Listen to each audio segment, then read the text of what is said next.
हाँ भाई, क्या हाल है भैया। Welcome to other episode of ask कंजी स्वैग। सॉरी, थोड़ा सा मैं कैलेंडर से थोड़ा आगे पीछे चल रहा हूँ। I had a lot of shoots this week. PSL भी आ रहा है, सो उससे रिलेटेड काफ़ी चीज़ें चल रही थी।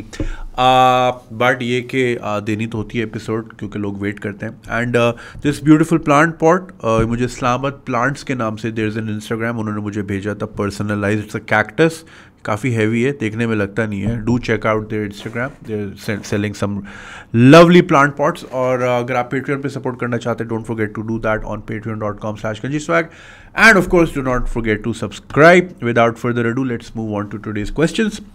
पहला है जी, dealing with conflict, personal aspirations versus family responsibilities. ये थोड़ा सा ना बंदा आके यहाँ फंस जाता है 26-27 में, कि एक तरफ अपनी एस्पिरेशन होती है, दूसरी तरफ फैमिली। क्योंकि अब्बू, अगर आप 26 के हैं तो अब्बू 56 के होते हैं, और वो रिटायरमेंट की तरफ जा रहे होते हैं। फिर वो रिस्पॉन्सिबिलिटीज़ यहाँ शेड हो रही होती हैं। फिर आप होते हो कि यार मेरे ड्रीम्स ये हैं, उसमें मुझे 5-6 साल लगेंगे। इधर ये पहली डिपेंडेंसी आना शुरू हो गई, विच इज़ वाई से जो अभी अप एंड कमिंग जो यंगस्टर्स हैं या जो न्यूली मैरिड है, मैं उनको यही कहता हूँ कि भाई कोई रिटायरमेंट फ़ंड की तरफ जाएँ। कि कोशिश ये करें कि like things that our parents did, retire होते ही बस यूँ हो गए कि हाँ जी अब आप हमें पालें। Try and have some sort of financial management, जिसमें कि आपकी डिपेंडेंसी ना रहे। क्योंकि जब आप औलाद पर डिपेंडेंट हो जाते हैं ना, फिर कुछ औलादें ज़रा बेगैरत टाइप की होती हैं, फिर वो सुनाती भी हैं कि, और फिर घर से भी निकाल देती हैं। ऐसा ही है भाई। ये ओल्ड एज होम्स में कौन है जो आप अक्सर इंटरव्यूज़ देखते हो, जो बूढ़े माँ बाप रो रहे होते हैं कि जी हमने पाल पोस के बड़ा किया, उसने निकाल दिया।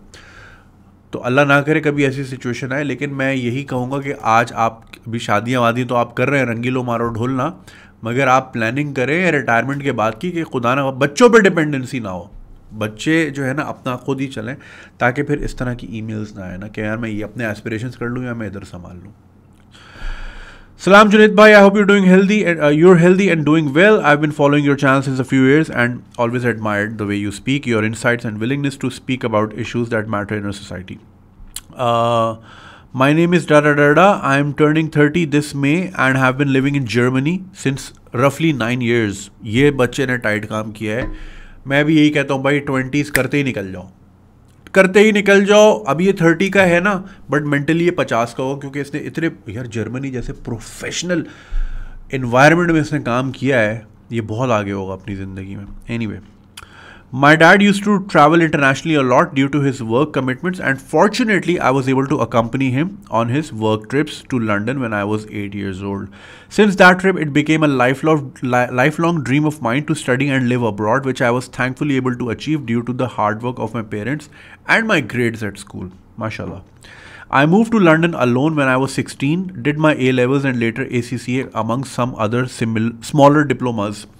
My dad had a couple of friends there as a safety net in case something happened, but thanks to Allah, I never needed to contact them.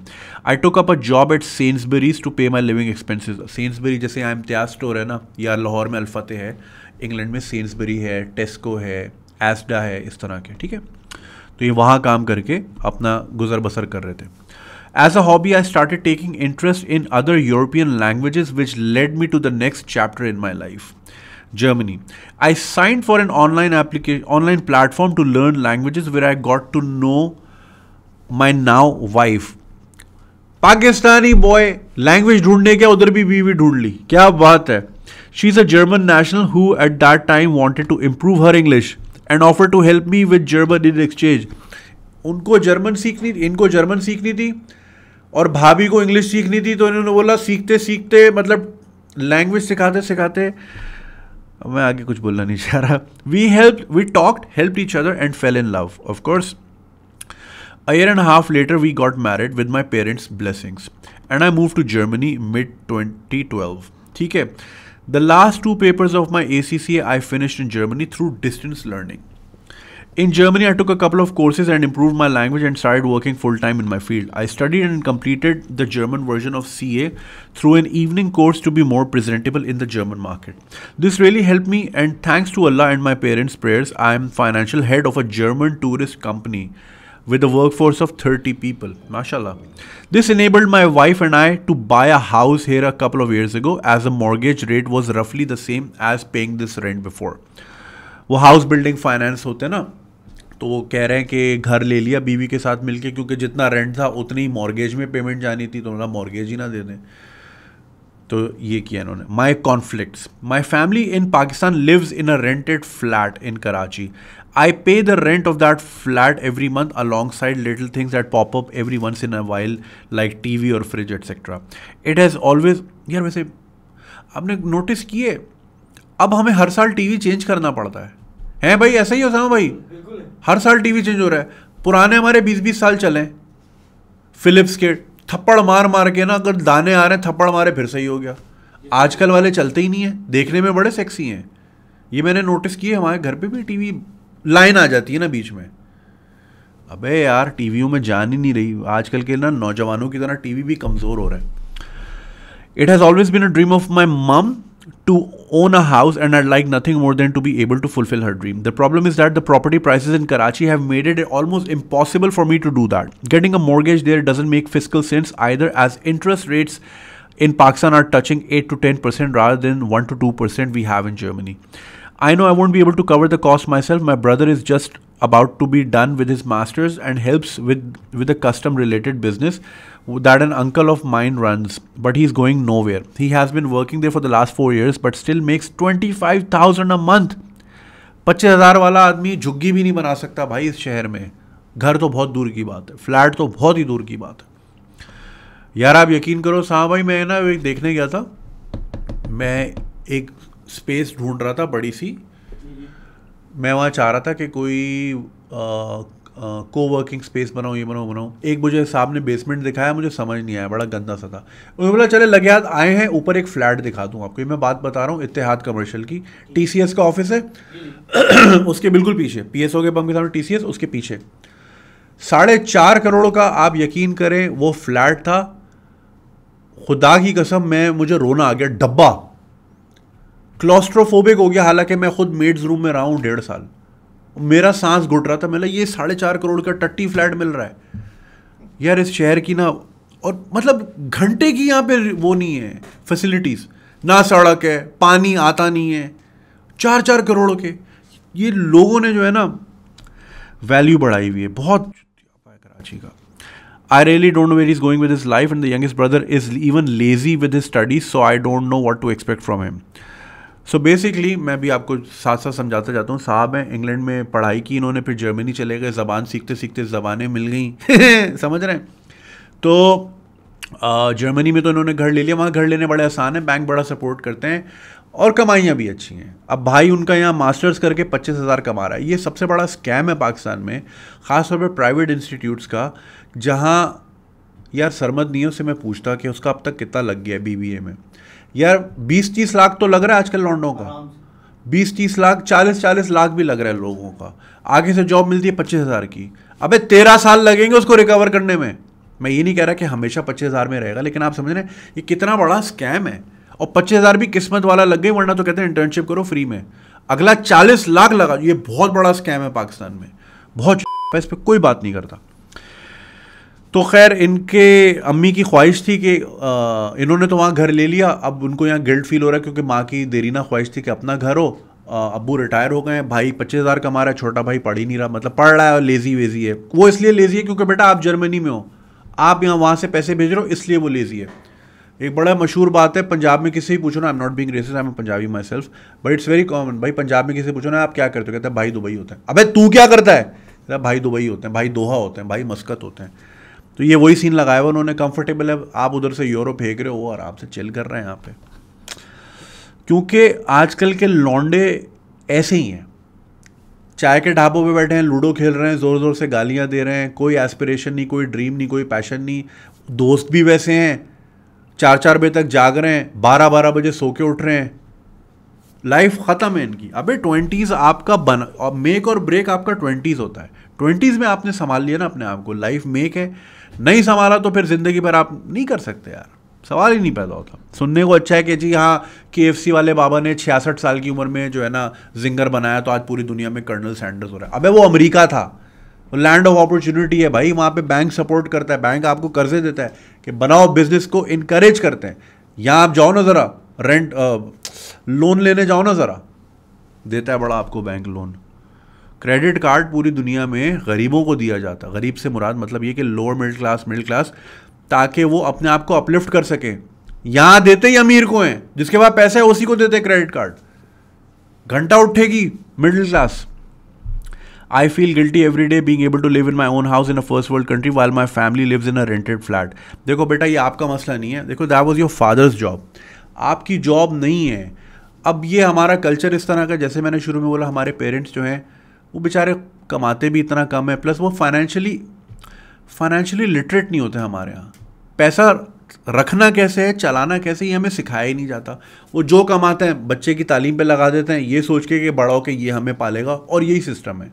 मेरे यहाँ भी यही सिस्टम है। My parents are dependent on us, not that I am complaining, लेकिन ये तो खुशकिस्मती है कि हम शरीफ निकले भाई, संभालते हैं, ख्याल रखते हैं उनकी ज़रूरतों का। वरना आजकल के तो वो बीवी आती है और वो जो है माँ बाप से शिकायतें, और फिर माँ बाप बागबान हो जाए, है ना भाई, ऐसा ही है आजकल, बागबान चल रहा होता है, कभी उस बेटी के घर रह रहे हैं, कभी लाहौर वाली के घर रह रहे हैं, ऐसे ही होता है।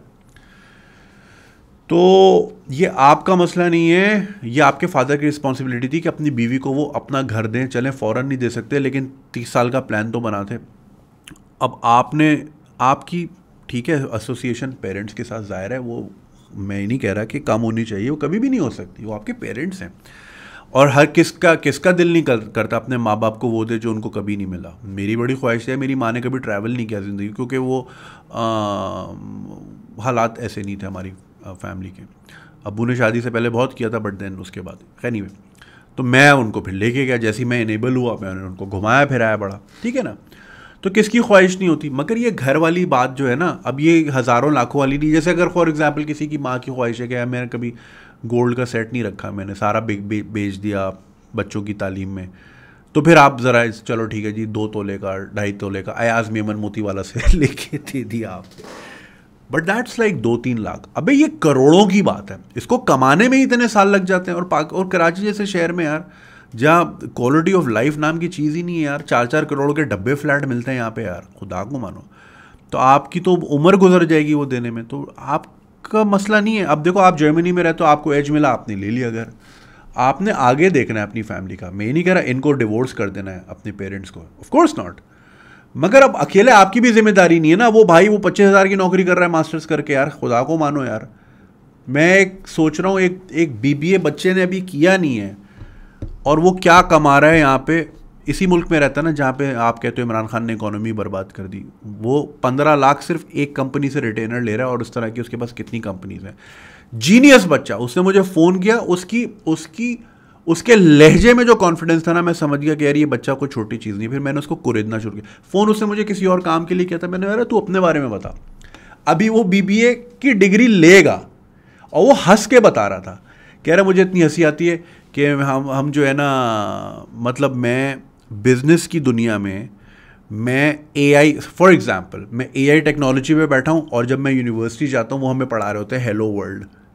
कह रहा है ऐसी फीलिंग आती, कह रहा है मैं हंस रहा होता हूँ, कह रहा है मैं डिग्री सिर्फ माँ के लिए करूँ क्योंकि माँ की ख्वाहिश है कि बच्चा मेरा ग्रेजुएट हो। किस माँ की ख्वाहिश नहीं होती। कह रहा है मैं जितना कमा रहा हूँ मेरे प्रोफेसर्स नहीं कमा रहे होंगे। एंड बहुत साउंड बच्चा था वो। तो यार ये मास्टर्स कर करके आप 25,000 नहीं भाई, ये सीन ही ऑफ है। और छोटे भाई को ज़रा टाइट करें।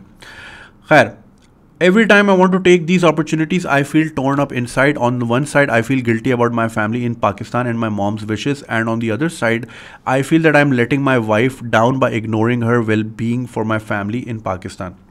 Furthermore, I have a fear that if I don't do this for myself in the next 10 years, I'll live in regret thinking that I didn't fulfill my potential.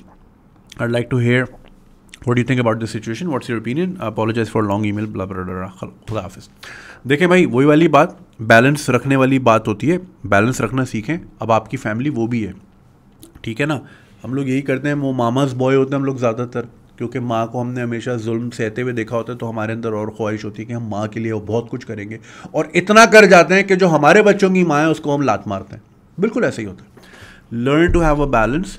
आपकी priorities अब shift हो गई है, ठीक है। मैं ये नहीं कह रहा ये कम हो गई है, उधर बढ़ गई है, right. Now you have that family to look after as well. तो सारा ये बड़ा, मुझे बहुत ईमेल्स इस तरह की आती हैं कि ख़ास तौर पे ओवरसीज़ पाकिस्तानीज़ की, जिसमें वाइफ्स कंप्लेन कर रही होती हैं राइटफुली कि भाई वो पीछे बैठे में वो पैसे मंगाए जा रहे हैं और मेरा मियाँ सारे दिए जा रहे हैं, हम यहाँ कर्जों पे आ गए, उधर वहाँ तायाब वो याशी कर रहे हैं हमारे पैसों पे। कितनी बेबसी मेल्स आती हैं। खैर मैं ही नहीं कह रहा that your family is taking you for a ride, आपका वो वहाँ है, लेकिन ये कि खाली अकेले आपकी जिम्मेदारी नहीं। फर्स्ट ऑफ ऑल आपके फादर की जिम्मेदारी थी अपनी बेगम को घर देना, जिस तरह आपने अपनी बेगम को दिया है, हाथ पैर मार के दिया ना, वो भी मार सकते थे, चलो उन्होंने नहीं दिया। अगेन आपकी अकेले की जिम्मेदारी नहीं, आपके 2 भाई और हैं, ज़रा उनको डंडा करें, उनको ज़रा थोड़ा सा आप टाइट करें कि बोलो भाई मैंने तुम्हें पालना नहीं है ज़िंदगी भर, I have my own family to look after, it's only my parents जिनकी वजह से मैं इतना कुछ कर रहा हूँ। लेकिन ये कि ये गिल्ट आप अपने अंदर ना डालें। 100% it's not your fault if your dad couldn't provide. I am sure उनकी अपनी मजबूरियाँ होंगी, किसकी ख्वाहिश नहीं होती अपना घर लें, उनकी अपनी मजबूरियाँ होंगी। I am not blaming him, but I am saying कि it was his responsibility not yours entirely. और अभी अपने भाइयों को ज़रा आप टाइट करें and don't feel guilty, I don't think you're wrong. So या परेशान ना हो। अच्छा ये दूसरी suicidal thoughts. Assalamualaikum Junaid bhai, hope you're doing great in these challenging times. My name is da da da da. I'm an MBA candidate at LUMS. I really love this series. In fact, it reminds me of a couple of questions I asked you directly years back when you replied. I was caught with a surprise. Such humbleness rarely exists in our celebrities and I really appreciate that. अच्छा आपने कभी मुझे शायद किया होगा inbox. मेरी कोशिश होती है मैं ज़्यादा से ज़्यादा रिस्पॉन्सिव रहूँ। लोग बड़ी उम्मीद से मैसेज करते हैं यार, और हमारे लिए I know it's not easy, 1000-1200 messages रोज़ होते हैं, मगर लोग उम्मीद से ही करते हैं। मेरी कोशिश होती है जितना रिस्पॉन्सिव हूँ। Recently I have been experiencing suicidal thoughts because of 2 main reasons which have been discussed briefly below. Back to back job rejections. Recently, I got a rejection from a job at McKinsey and Company. I have been aspiring for this firm for the past 3 years. This rejection came at a time when I have already been refused several job offers despite having a strong profile. I have attached my resume with this email just as a reference for you, not a request for jobs or references. ठीक है. Till date, despite making effort to improve upon various things such as communication skills, interviewing skills, this rejection has totally shattered me from inside and I have been started doubting my own capabilities. Extrapolating what has been happening in the past, I do not see any significant achievement in the future, either which can help me make my parents proud. My parents live abroad and have invested significantly on me. I did my bachelor's in electrical engineering from NUST back in 2017. Though they have been supportive in all the rejections, I feel myself a failed kid who has not been able to make his parents proud. Number 2, marriage proposals turned down one after the other. बेटा it's obvious, अगर आपको job नहीं मिल रही तो marriage proposal कैसे turn up होगा। Anyway मैं पढ़ लेता हूँ। I belong to a Syed Shia family. अरे भाई सैयदों में ये बस सैयद और नॉन सैयद में ही फंस गए हम। हमारे बहुत अच्छे दोस्त हैं यार, वो बेचारे खैर क्या बंदा बात करे। My parents have a strict requirement that I have to marry in another Syed Shia family. I have been rejected multiple times as we have extended various marriage proposals, mostly arranged. I never had any friend who was Sayyid Shia and thus I do not have any history of relationships, primarily stemming from the fact that I have focused on my career goals all the time in the university to make my parents proud. I have always been of the view that compatibility and education for my significant other are of prime importance. Everything else doesn't really matter. I have tried talking to my parents that if we have been unable to find a Sayyid Shia family who could accept our proposal, it is likely that we won't be able to find in the future as well. However, this request has always been turned down and I obliged because I don't want to go against my parents' wishes, as they have been living away from me for the past 11 years and I don't want to hurt them. Given these two scenarios combined, I feel that I will be suffering in both professional as every next job application results in rejection, and my personal life as my every next proposal is turned down. Recently, I have been noticing that suicidal thoughts are coming more frequently in my mind, and I do not know how I can move ahead. My self-esteem and confidence, which used to be at their peak, have been completely shattered, and I'm suffering from extreme depression. Can you please share how I can cope up with this situation? For your ease, I've highlighted certain parts in red. अच्छा, इनकी मैंने ये resume देखी है, beautiful resume, 1 page की, जो मैं हमेशा आप लोगों को समझाता हूँ। कोई तस्वीर नहीं डाली शादी हॉल में यूँ खड़ा हुआ है, कोई तस्वीर नहीं, तस्वीरें नहीं डलती। And very nicely highlighted, everything is perfect. So I think, और इन्होंने एक सेमेस्टर किया है, exchange semester in Paris. I am sure you must have learn a lot. और भी इस तरह की अच्छी चीज़ें थी, मुझे नज़र आई थी. या व्हाटएवर, एनीवे. सो बेसिकली साहब है, इन्होंने MBA किया है लम से और इंजीनियरिंग की है इन्होंने नस से. मैकेंजी में जॉब करना चाह रहे थे और रिसेंटली उनको वहाँ से रिजेक्शन हुई, और ये उनकी 40वीं रिजेक्शन थी जॉब की. So obviously nobody likes that. और पेरेंट्स इनके बाहर रहते हैं, वो सपोर्ट कर रहे हैं वगैरह वगैरह, and he wants to make them proud, और उस प्रेशर में ये धंस रहे हैं. दूसरा, ये सैयद शिया हैं और इनको फैमिली की तरफ से स्ट्रिक्ट ऑर्डर्स हैं कि जी आपकी सैयद शिया में ही शादी होगी, चाहे आपकी कंपैटिबिलिटी हो या ना हो, बस फंसा दो इनको. तो वो भी इनको नहीं मिल रही, वो भी रिजेक्शंस हो रही हैं. जाहिर है रिजेक्शंस तो होंगी, जब आपके पास जॉब ही नहीं है तो आगे बात कैसे बढ़ेगी. ये तो प्री रेक है, नंबर 1 प्री रेक है जी. बेटा करते क्या हो, जब आप बोलोगे जी रिजेक्ट होता हूँ मैं, तो फिर ऐसे तो नहीं बात चलेगी. सो देखें, अब आपका प्रोफाइल तो बहुत अच्छा है, आपकी रेज्यूमे भी बहुत अच्छी है.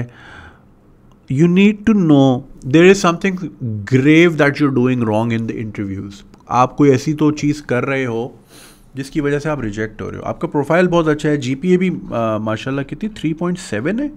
एक सेकंड में ज़रा दोबारा देख लेता हूँ. 3.68, ठीक है. डीन्स ऑनर लिस्ट में हो आप, this a very good score. आपकी बहुत अच्छी, आई विश में दिखा सकता ये इस पर. So there is something you are doing wrong. या तो आपका कॉन्फिडेंस शैटर हो रहा है, आप ये प्रेशर लेके जा रहे हो कि माँ बाप को प्राउड करना है, और उस प्रेशर में जो है ना आप कॉन्फिडेंटली शायद बात नहीं कर पा रहे हो इंटरव्यू में, और इंटरव्यूअर्स को लग रहा है कि यार ये सही नहीं लग रहा है, कॉन्फिडेंस नहीं है. जब कॉन्फिडेंस नहीं है तो डिसीजन कैसे लेगा, डिसीजन सही नहीं ले पाएगा तो नुकसान करेगा. And no organisation wants a weak candidate. सबको स्ट्रॉन्ग कम्युनिकेशन स्किल्स वाला and like a confident candidate चाहिए, ठीक है. तो I think there is something, आप ये प्रेशर लेके ना जाओ. माँ बाप प्राउड हो जाएंगे इवेंचुअली, हो ही जाते हैं, अपनी औलाद से ही नहीं होंगे तो किससे होंगे. तो आप ये प्रेशर ना लें अपनी ज़िंदगी में. और ये रही बात सैयद और नॉन सैयद वाली, देखो इस बात की क्या गारंटी है कि जी सैयदों में ही जो है ना सही कंपैटिबिलिटी मिलेगी. अब खैर, अब ये कि थोड़ा सा रिलीजियस मामले में इस पर ज़्यादा पढ़ना नहीं चाहता, वरना डायरेक्ट फतवे आते हैं. तो अब इसमें मैं क्या बोलूँ यार, इस बात की कोई गारंटी नहीं है कि जी सैयदों में ही सारी बेहतरीन है या नॉन सैयद में नहीं है. कंपैटिबिलिटी होनी चाहिए भाई, वो ज़्यादा इम्पॉर्टेंट है. हम यही तो करते हैं, कास्ट में, रेस में, लैंग्वेज में, इसी में फंसा देते हैं, चाहे अंडरस्टैंडिंग हो या ना हो. बस ये दुनिया को दिखाने के लिए कि देखें जी हमने कास्ट से बाहर नहीं की, राजपूत थे तो राजपूतों में ही की, आराई थे तो आराइयों में ही की, जाट थे तो जाटों में ही की. समझ रहे हैं आप, ये बहुत ही दकियानूसी किस्म का कॉन्सेप्ट है. अब ये तो नॉन सैयद शिया भी तो शिया ही होते हैं ना, है ना भाई, ऐसा ही है. नॉन सैयद शिया भी तो शिया ही होते हैं, नहीं होते क्या? सारे शिया सैयद होते हैं? आई डोंट थिंक सो. कहते यही हैं. I don't know how is that possible. Like 1400 साल में इतने सारे ब्रांच आउट कैसे हुए. एनीवे खैर, मैं इस चीज़ में नहीं पढ़ता भाई, सीधी सीधी बात है. लेकिन ये कि इस बात की कोई गारंटी नहीं है भाई कि इधर ही सही मिलेगा. और वो ये बहुत बात की बात है बेटा, पहले जॉब ले लो और पहले अपने आप को ना आप वही, मैं आपको भी वो बोलूँगा कि किसी कंसल्टेंट से मिल लो यार. एक तो पता नहीं है इस तरह के कंसल्टेंट्स होते हैं कि नहीं. वैसे HR की तो कंपनीज होती हैं जो आपको जॉब प्लेसमेंट करवाती तो खैर नहीं है, वो आपको रेकमेंड करती हैं, या वो कंपनीज को रेकमेंड करती हैं कि जी ये कैंडिडेट्स हमारे पास हैं, उनसे बात करो. या अगर कोई इस तरह का कोई कोच कंसल्टेंट हो जो कि आपको कोच कर सके इन चीज़ों पे, जो आपको मॉक इंटरव्यू ले सके, वो आपको बता सके बेटा ये आप गलत कर रहे हो. आई डोंट नो यार, हमारी यूनिवर्सिटीज़ में होते हैं इस तरह के मॉक जॉब इंटरव्यूज़, क्योंकि मैं तो यूनिवर्सिटी से बड़ा दूर रहा हूँ sadly. So I don't know what's happening. तो ये चीज़ें होनी चाहिए यार, जहाँ पे वो फिर आपको बता सकें कि बेटा आप ये गलत कर रहे हो. I think university should have an expert on these things, जो कि आके बच्चों का एक ये कोर्स होना चाहिए, या ये कि जी इंटरव्यू देना भी एक स्किल है ना. डिग्री तो सब ले लेते हैं भाई, जॉब लेना एक अलग स्किल है, वो कोई नहीं सिखाता। तो वो फिर ये हो जाता है। अब लम्स में आप पढ़े हैं बेटा तो ठीक ठाक पैसे भी लगे होंगे आपके, अब आप स्कोर ही नहीं कर पा रहे job, so that's very bad. So आप इसको आइडेंटिफाई करें, किसी दोस्त से बोले मेरा इंटरव्यू ले लें, दोस्त अच्छे बनाए आपके अपने लम्स में। आई एम श्योर इस तरह के ग्रुप्स होंगे, एलुमनाइज होंगे जो कि अब दूसरी कंपनीज़ में काम कर रहे हैं, उनसे रीच आउट करें, उनसे पूछें कि कोई ना कोई तो सपोर्ट सिस्टम होगा कि I want to find out where am I going wrong. Profile तो आपका बहुत अच्छा है, so this definitely something with regards to your confidence that I believe is the case. तो ये आप देख लो। मगर सुसाइड इन चीज़ों पे क्या हो गया भाई, कुछ नहीं होता यार इन चीज़ों से। Maybe you're not cut for a job, maybe this is Allah's message to you. मुझे भी नहीं जॉब मिल रही थी, फिर मैंने वीडियोस बनाई, वीडियोस चल पड़ी, तो फिर अल्लाह मियाँ आके थोड़ी बताएंगे बेटा तेरा मकसद ज़िंदगी का ये नहीं है, ये आपको खुद ढूंढना होता है। So if you are not getting jobs, maybe you're not cut for it, maybe you're destined to do some business. कभी वो सोचा उस बारे में? Maybe you're destined to do something else. उस तरह भी सोचो। ये सुसाइड करके क्या मतलब, आप एक तरफ कह रहे हो प्राउड करना है, दूसरे सुसाइड करके ज़िंदगी भर का गम दोगे माँ बाप को। मतलब they worked their asses of, I am sure there not having a picnic living away from you 11 साल से, ठीक है ना। आपकी भलाई के लिए ही आपको पढ़ाया लिखाया, इतना पैसा खर्च किया, इसलिए कि मरे हुए मिलो एक दिन कमरे में। गलत बात है बेटा, क्यों उनको दुख दोगे? वो ज़िंदगी भर के लिए मर जाएंगे। I have seen parents who have lost their children and specially to suicide, ठीक है।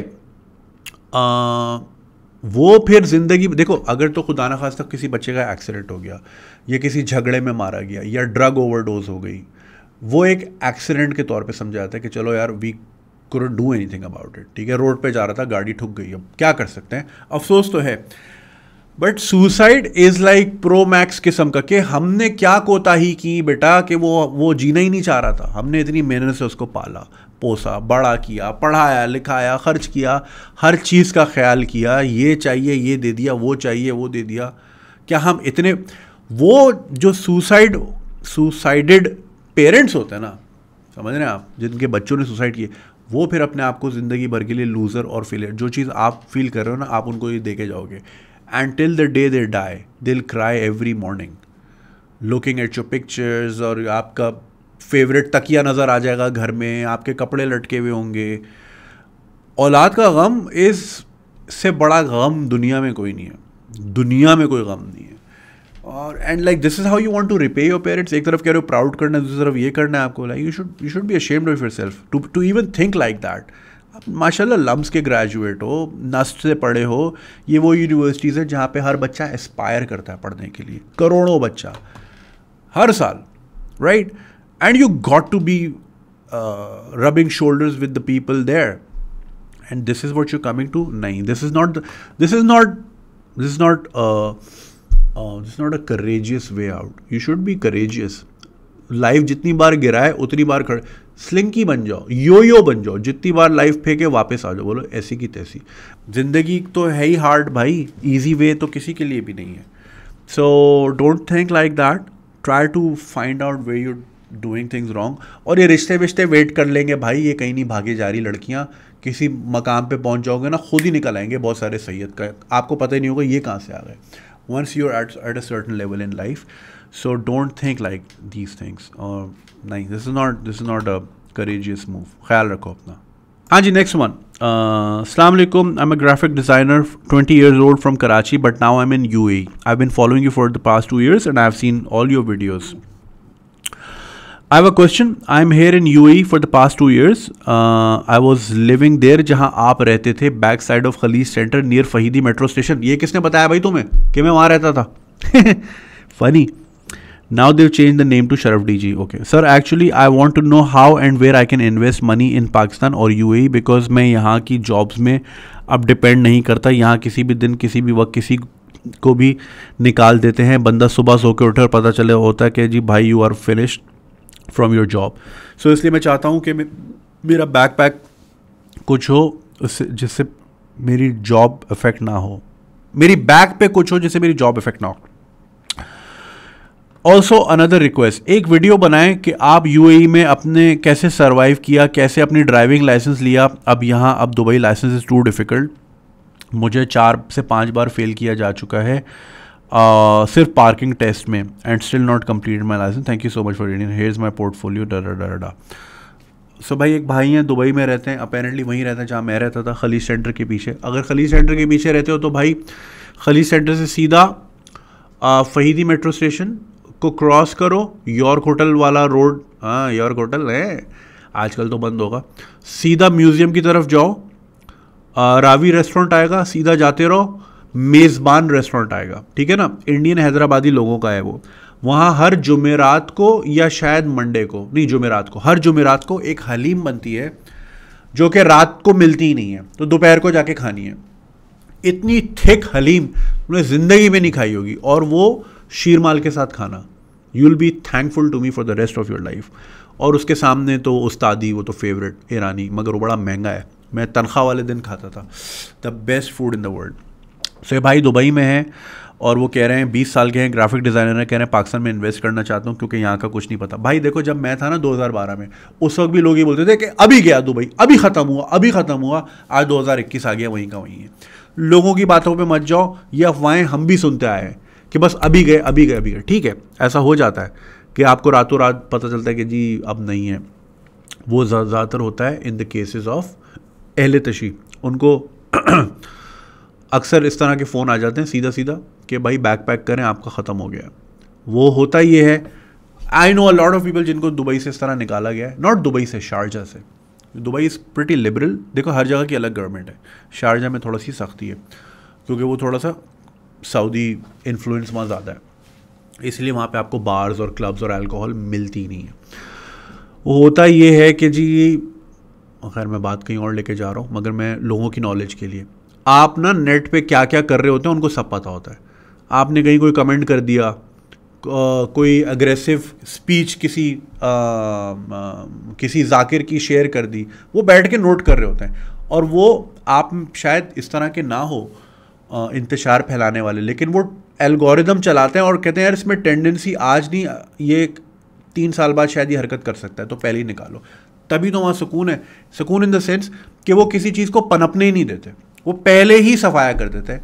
उनके पास कमी नहीं है लोगों की, लोग आ रहे। मेरा अपने cousin, I am Sunni, so my cousin is also Sunni, but उनके घर में सबके नाम वो वाले हैं थोड़े से, क्योंकि उनसियत कुछ लोगों की ज़्यादा होती है, तो वही वाले नाम, और उन्होंने नाम की बुनियाद पे उनको डिपोर्ट कर दिया। एंड दे केप्ट क्लेमिंग कि भाई हम सुन्नी है, we are not Shias. They didn't listen, अरे क्या बात करो, तुम्हारी बेटी का नाम ये, बेटे का नाम ये, समझ रहे हैं मेरी बात। तो उस केस में रातों रात निकाल देते हैं, प्रोवाइडेड आपने कोई ऐसी बात कर दी इंटरनेट पे, वो बड़ी मॉनिटरिंग है यार, ऐसे तो नहीं वो बैठे हुए। वैसे जॉब ख़त्म हो जाती हैं, लेकिन ये मैं भी 2012 सुन रहा हूँ यार, बस अभी गए। तो जो भी करना है, इन्वेस्ट किधर करना है, देखो दूर बैठ के करोगे तो या तो लोग खा जाएंगे, कज़न को लगाओगे, कज़न दुकान ही नहीं खोलेगा, तुम वहाँ बैठे हो, किसी को लगाओगे या किसी के साथ पार्टनरशिप करोगे, पैसा लेके भाग जाएगा। यहाँ पे तो सर पे बैठे हुए लोग तो भाग जाते हैं, और यहाँ पे ज़्यादातर लोग ताक लगाए बैठे होते हैं, कोई दुबई सऊदी वाला मुर्गा हाथ लगे, क्योंकि ये लोग समझते हैं कि जी शेखों के साथ वो पार्टी कर रहे हैं जुमेरा बीच पे और बहुत दिरहम और रियाल कमा रहे हैं, और ये चूना लगा के साफ़ हो जाते हैं। मेरे पास 5000 ऐसी मिसालें हैं। वो जो मैंने वीडियो बनाई थी मिडल ईस्ट वालों के लिए, उसके नीचे आप कमेंट खुद पढ़ लें। मेरे पास कितनी आती हैं कि जी हम 40 साल वहाँ रहे, वापस आए, 2 साल में बाप को डिप्रेशन हो गया, अम्मी को डायबिटीज़ हो गई, सारा चाचा लूट के चले गए, दुकान पे लगा दिया फलाने टाउन पे, फलाने उस पे। सो भाई वहाँ बैठ के इन्वेस्ट करना फजूल है, बेहतर है वहीं कोई इन्वेस्टमेंट ढूंढ लो, कोई लॉन्ड्री की दुकान खोल लो, कोई इधर अजमान वगैरह में अच्छी दुकानें सस्ती मिल जाती हैं, फुजैरा में तो और सस्ती मिल जाती हैं, ठीक है ना। वहाँ पे आपको ये साउथ इंडियन या बंगालीज लेबर मिल जाती है अच्छी, वो ईमानदारी से काम भी करते हैं, सफाई सुथराई भी रखते हैं, बिजनेस ओरिएंटेड लोग होते हैं, वो चला लो। अचार की दुकान, अचार नहीं, मेरे दोस्त ने शहद की दुकान खोली थी फुजैरा में, मेरे साथ खलीज सेंटर में ही काम करता था, ऑन द साइड उसकी शहद की दुकान थी फुजैरा में। He did really well for himself. दूसरा आपने कहा कि जी यहाँ पे ड्राइविंग लाइसेंस का कैसे पास किया, इस पर कोई देखें, driving licence in UAE is like MBA in Pakistan. बहुत मुश्किल, और पैसे भी उतने ही लगता है, क्योंकि आपका पहला ही स्टेज जो है उसमें 6-7 हज़ार दिरहम तो लगता ही लगता है, क्योंकि 40 क्लासें आपने लेनी होती हैं। बहुत मसला है। देखें, उसमें जब मैं अप्लाई कर रहा था ना, तो मेरे एक साउथ इंडियन ड्राइवर थे, रवि नाम था उनका। उन्होंने मुझसे पूछा कि आपने कभी चलाई है गाड़ी इधर पाकिस्तान में? मैंने नहीं। कह रहा फिर तुम्हें फ़ौरन मिल जाएगा। मैंने क्यों? मैं तो सीख मुझे आती नहीं गाड़ी चलाने। कह रहा नहीं, जो लोग पाकिस्तान, इंडिया, बांग्लादेश में चलाते हुए इधर आते हैं ना, तो ये इधर भी उसी तरह चलाते हैं तो फेल होते रहते हैं, क्योंकि इनकी आदतें होती हैं, शीशा नहीं देखना, बगैर इंडिकेटर के गाड़ी घुमा दी, लाइन के ऊपर खड़ी कर दी। कह रहे जब आप यहाँ प्रॉपरली सीखोगे आपको फ़ौरन मिलेगा। एंड बिलीव यू मी, मुझे पहली अटैम्प्ट पे मिल गया था, और मैं रोया था जब मुझे लाइसेंस मिल गया था। I called my mom, it was such a proud moment, क्योंकि जब मैं मूव हुआ ना दुबई, तो मुझे जॉब तो मिल गई थी, but naturally I was looking for much better jobs. और हर जॉब के नीचे जी ड्राइविंग लाइसेंस मस्ट, क्योंकि मैं सेल्स की जॉब ढूंढ रहा था, क्योंकि मैं मार्केटियर ही था हमेशा से। मैं यहाँ से ना, मैं like I can sell, I am good at convincing people. तो मैं नेचुरली, और डिग्री कोई ख़ास थी नहीं मेरे पास, तो जिसमें देखूँ ड्राइविंग लाइसेंस, तो मैंने ये समझ लिया कि यार अगर दुबई में कामयाब होना है तो एक तो अरबी आनी चाहिए, वो आती नहीं है, हमें पढ़ पूरी लेते हैं हम, आती नहीं है समझ, और दूसरा ड्राइविंग लाइसेंस ज़रूरी है। तो मैंने अपने आप से वादा किया कि I won't go to Pakistan unless I have driving licence. अब माँ तो याद आती थी, लेकिन मैंने बोला भाई माँ, वो अम्मी नहीं करना होता बाहर जाके, बंदा घर छोड़ के जाता है तो गोल्स होते हैं, उसको टारगेट्स करने पड़ते हैं। तो मैंने टारगेट सेट किया, I won't see my mom unless I have a driving licence.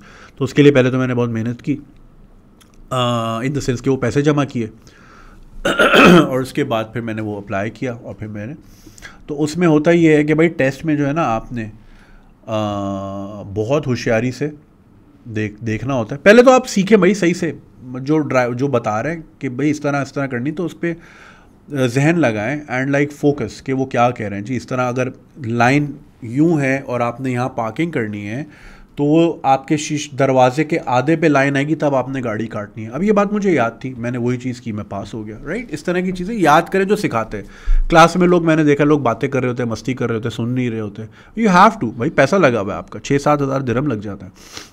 दूसरा, मुझे मेरे इंस्ट्रक्टर ने इस बात सिखाई थी कि कोई भी इंस्ट्रक्टर होगा ना, जब तुम्हें बोलेंगे कि ड्राइविंग सीट पे बैठो, होता क्या है, जो पाकिस्तानी जो लोग इस चीज़ से नहीं गुजरे, मैं आपको समझाता हूँ।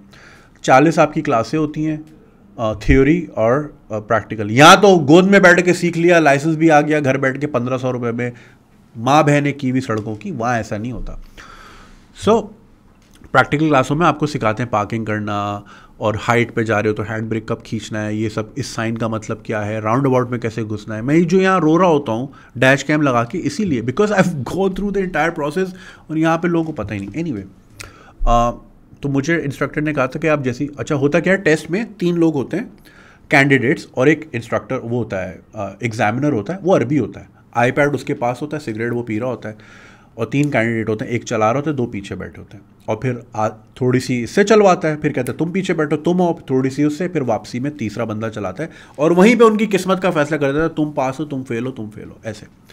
तो मुझे इंस्ट्रक्टर ने कहा था कि जब अगर आप पीछे बैठे हुए हो और पहले बंदे ने टेस्ट दे दिया, तो जैसे ही आप गाड़ी में बैठोगे ना, बैठने लगोगे, तो अक्सर ये क्या करते हैं एग्जामिनर, ये अपना दरवाज़ा हल्का सा खोल देते हैं।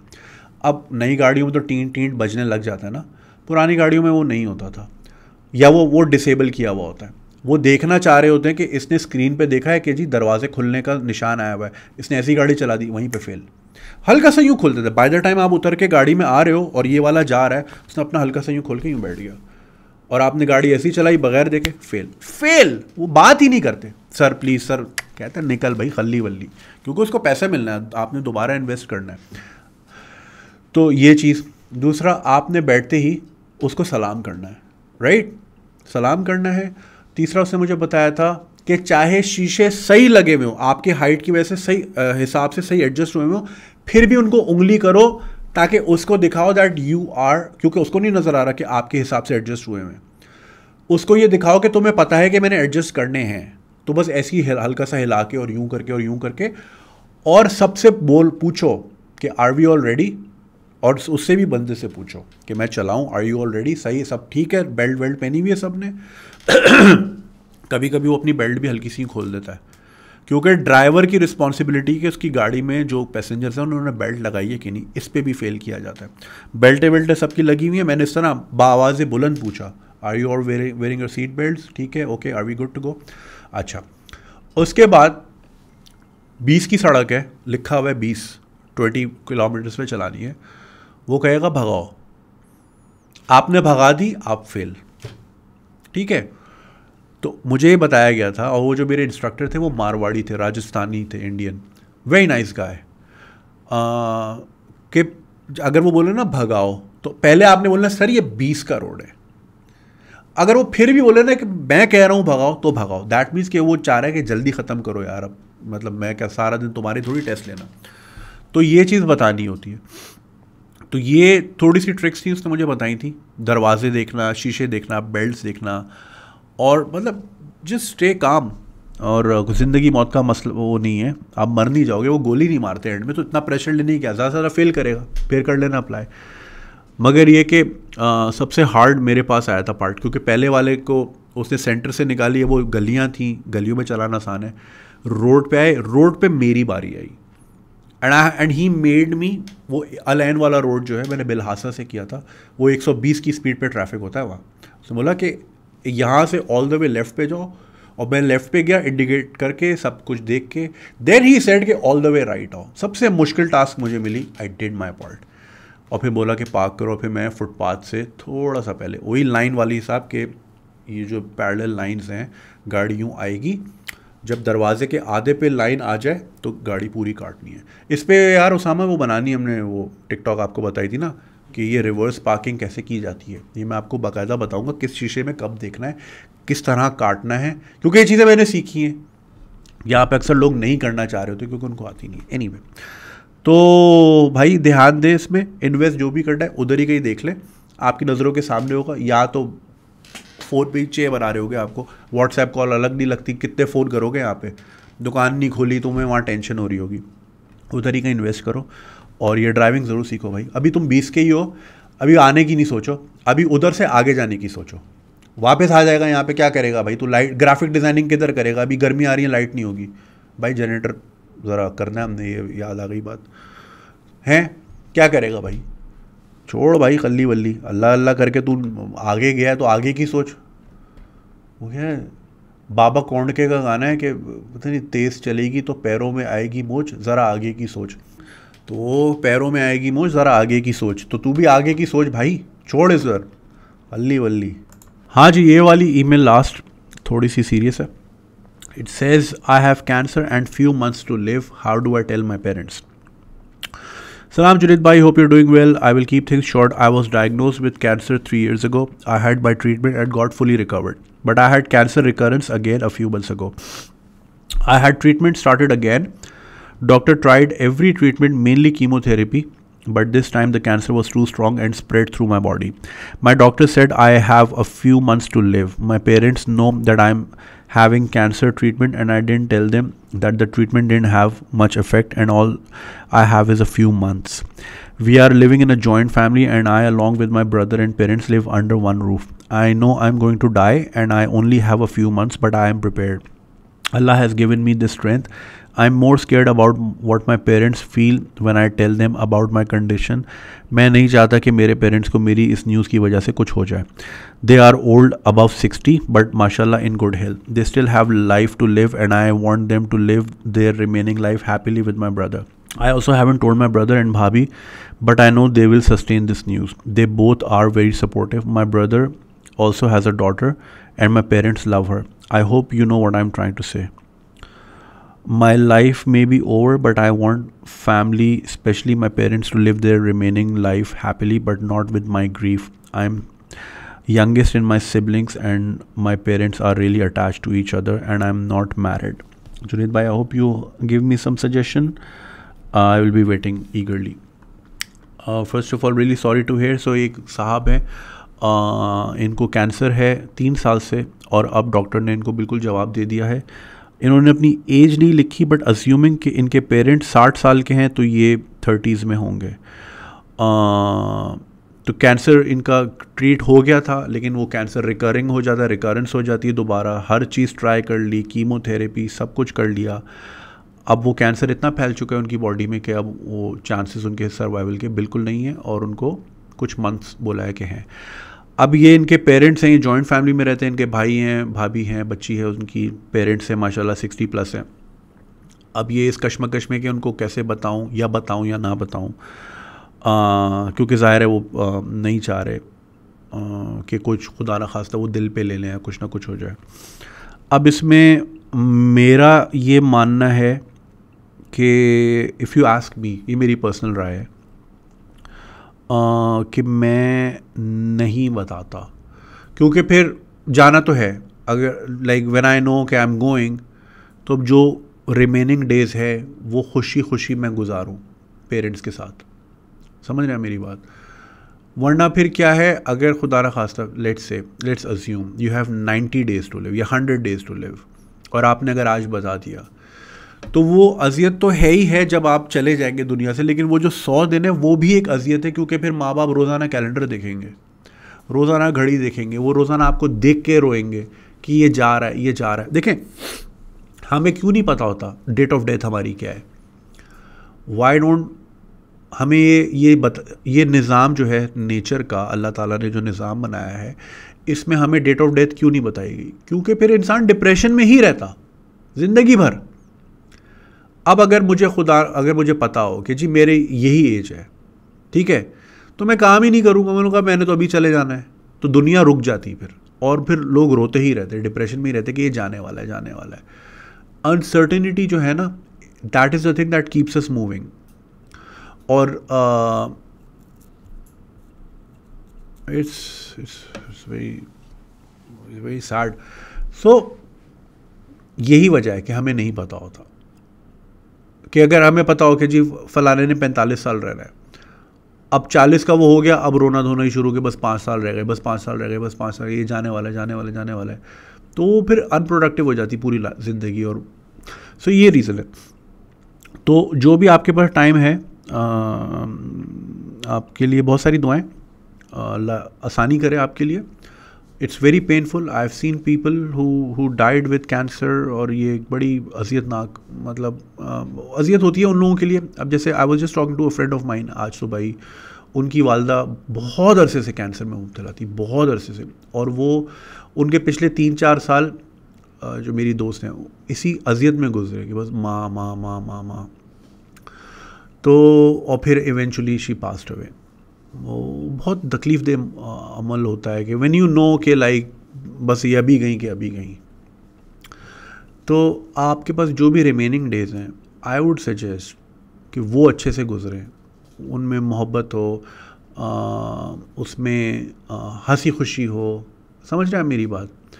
क्योंकि इवेंचुअली जो आपके साथ होना है उस पे तो उन्होंने अफसोस करना ही करना है। So why make these days you know. समझ रहे हैं मेरी बात मैं क्या कह रहा हूँ? मेरा ये मानना है। या तो ऐसा होता है ना कि खुदा, अगर कोई साहब है, उनकी औलाद है, बच्चे हैं, बीवी है, वगैरह वगैरह, वो चलो बता सकते हैं कि यार मैं, डॉक्टर ने जवाब दे दिया ताकि बच्चे कनाडा में हैं, कनाडा वाले आ जाएं, ऑस्ट्रेलिया वाले आ जाएं। क्योंकि वो एक, मैंने देखा है अक्सर कुछ लोग होते हैं जिनके बच्चे बाहर होते हैं और वो बिल्कुल बिस्तर पे होते हैं। कितनी सिचुएशंस में हुआ है, आपने भी उसामा सुना होगा अक्सर, कि जैसे ही बेटा अमेरिका से आया, बाप ने देखा आंख बंद हो गई। वो इंतज़ार में होते हैं। और वो कहते हैं ना कि जो लोग फौत हो जाते हैं, जिनकी आंखें खुली रह जाती हैं, उसका मतलब होता है वो मुंतज़िर थे किसी के, वो किसी का वेट कर रहे थे, वो आया नहीं शख्स। तो इतने केसेस में ऐसा हुआ है। तो अगर तो खुद ऐसी सिचुएशन हो कि कोई साहब हो, उनके बच्चे हो, तो वो तो बता सकते हैं कि जी डॉक्टरों ने जवाब दे दिया, तो अब आके मिलने अगर मिल सकते हैं, ताकि एक फ़ाइनल वो हो जाए, जैसा कि मेरी इस दोस्त की केस में हुआ जिनका मैं बता रहा था। तो वो तो समझ आता है वहाँ बताना फैमिली को। मगर यहाँ पे ज़ाहिर है सिचुएशन उल्टी है। आप बच्चे हैं, आपके पेरेंट्स हैं, और अभी मैंने पिछले सवाल में बोला कि औलाद को खोने का गम सबसे बड़ा गम होता है इस दुनिया का। अब ये कैंसर जैसी चीज़ है, इस पर किसी का कोई कंट्रोल नहीं है। इतनी तरक्की करने के बाद भी इंसान बेबस है इसके आगे। अर्ली स्टेजेस पे पकड़ लिया जाता है, फर्स्ट 2 पे, सेकंड पे साइबर नाइफ ट्रीटमेंट वगैरह वगैरह, लेकिन थर्ड फोर्थ वाला खा जाता है इंसान को। कैंसर जलील चीज़ है यार इस दुनिया की, बड़े बड़े लोग, अच्छे अच्छे लोग खा गए ये कैंसर। तो मैं तो यही कहूँगा कि आप ना बताएं, जो दिन आपके पास रह गए हंसी खुशी उनके साथ, मोहब्बत के साथ, प्यार के साथ, उनकी दुआएं लें, आप उनकी दुआएं लें, क्योंकि यही दुआएं हैं जो आखिरत में हमें बचाएंगी। हमारे अपने क्या माल हैं यार, आपको भी पता है, हमें भी पता है, हम तो ऐसे ही हैं गुनाहगार। ये माँ बाप की दुआएं ही हैं जो हमें यहाँ तक ले आती हैं और हमें आखिरत तक बचाती भी हैं, उन्हीं की दुआएं होती हैं। क्योंकि जो दुआ बाप के दिल से या माँ के दिल से निकल सकती है ना, वो किसी के दिल से नहीं निकल सकती। इसीलिए कहते हैं माँ बाप की दुआएं लिया करो, वो दुआ देगा और कोई दे नहीं सकता। वो एक पोस्ट थी ना कि जी निकाह हम मौलवी से क्यों पढ़ाते हैं, बाप को आना चाहिए। हाँ नहीं सॉरी, एक बयान में सुन रहा था, तारिक मसूद साहब का था, तारिक जमील साहब का था, किसका था, कि जी निकाह पढ़ाना सीखो, क्योंकि जो दुआ बाप के दिल से निकलेगी वो कोई मौलवी दे ही नहीं सकता। कि जो बाप देगा, क्या मेरी बच्ची के नसीब अच्छे हो, अल्लाह इसकी हिफाजत करना वगैरह वगैरह। तो दुआएं लें उनकी, अच्छे से रहें, टाइम गुजारें। वरना अगर आपने उनको बता दी ना, वो बेचारे दिन काउंट करते रहेंगे, फिर वो हर दिन अजियत का कि आज गया मेरा बेटा, आज गया, आज नहीं तो कल गया, कल नहीं तो परसों, वो फिर अजियत है। उसके बाद तो है ही पेन जब मामलात हो जाते हैं, मगर फिर ये भी पेनफुल हो जाएगा। कम से कम ये 3 महीने, 4 महीने, 5-6 महीने जो हैं उनकी ज़िंदगी में, ये महीने तो आप माइनस कर सकते हैं ना गम के, समझ रहे हैं। जो लोग सुन रहे हैं आप कमेंट में बताएं। ये तो मेरा अपना ज़ाती राय थी, obviously it's not a professional advice, ये तो मेरी अपनी ज़ाती राय, this is what I would do, right. जो लोग देख रहे हैं आप कमेंट में बताएं, ऐसी सिचुएशन में क्या करना चाहिए, बताना चाहिए, नहीं बताना चाहिए, कंसिडरिंग द फैक्ट कि 60+ है, आप सिंगल हैं, ऐसा भी कोई नहीं है कि जी कोई बिज़नेस के मामलात हों जो आपने सॉर्ट करने हों। ऐसे भी होता है ना कि कोई जा रहा होता है जिसको पता होता है कि जी टाइम नहीं है, तो जी वकील बुला लो, ये बुला लो, जी ये मामलात हैं, ये मैं इनके हैंड ओवर कर रहा हूँ, ये इनके उसमें तो चलो बताना एक वो हो जाता है। मगर अगर वो भी सिचुएशन नहीं है, सो बस I am really sad to hear this email, literally shook me. अब बंदा क्या बोले इसमें, ये भी नहीं बोल सकते कि अपना ख्याल रखना, जब तक हो तब तक खुश रहो। बाकी ये कि बहुत सारी दुआएं आपके लिए, मैं अपनी ऑडियंस से भी रिक्वेस्ट करूँगा उनके लिए दुआ करें कि अल्लाह आसानियाँ करे। जाना हम सब ने इवेंचुअली, मगर ये कि जितनी कम से कम, मेरी नानी मरहुमा हमेशा दुआ करती थी कि अल्लाह चलते फिरते उठा ले, किसी का मोहताज ना करे, और ऐसे ही चली गई वो।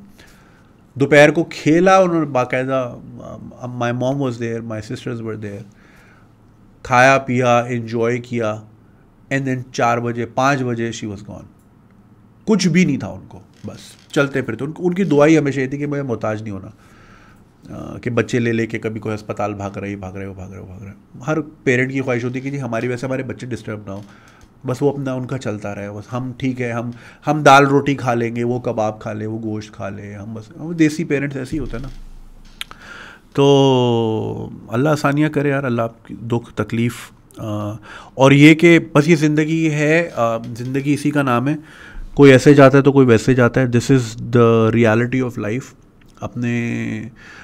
अपने पेरेंट्स के लिए दुआ करना, अल्लाह उनके लिए आसानियाँ करे, उनके लिए हमारी तरफ से भी बहुत सारी दुआएं कि they bear this loss. Obviously is not easy, मगर ये कि खुशबाश रहो, जो टाइम है उसको भी ऐसे जियो कि जो जिंदा हैं वो भी ना जीते हो, समझ रहे हो मेरी बात। ऐसे खुश रहो और ऐसे वो पल जियो जैसे हमारे ज़िंदा सेहतमंद लोग ऐसे नहीं ज़िंदगी गुजारते, तुम ऐसी गुजारो। मेरी दुआ है तुम्हारे लिए, अपना ख्याल रखो। अब इसके बाद मैं क्या पढ़ूँ, एक और ईमेल मैंने पढ़नी थी, लेकिन इस ईमेल ने जो है ना बस दिल बड़ा अजीब सा कर दिया, तो मैं बस इसी पे इजाज़त चाहूँगा आप सबसे। अपना ख्याल रखिएगा और डोंट फॉरगेट टू सब्सक्राइब और पेट्रियन पे सपोर्ट, और चलें इंशाल्लाह आपसे दोबारा बात होगी। खुदा हाफिज़।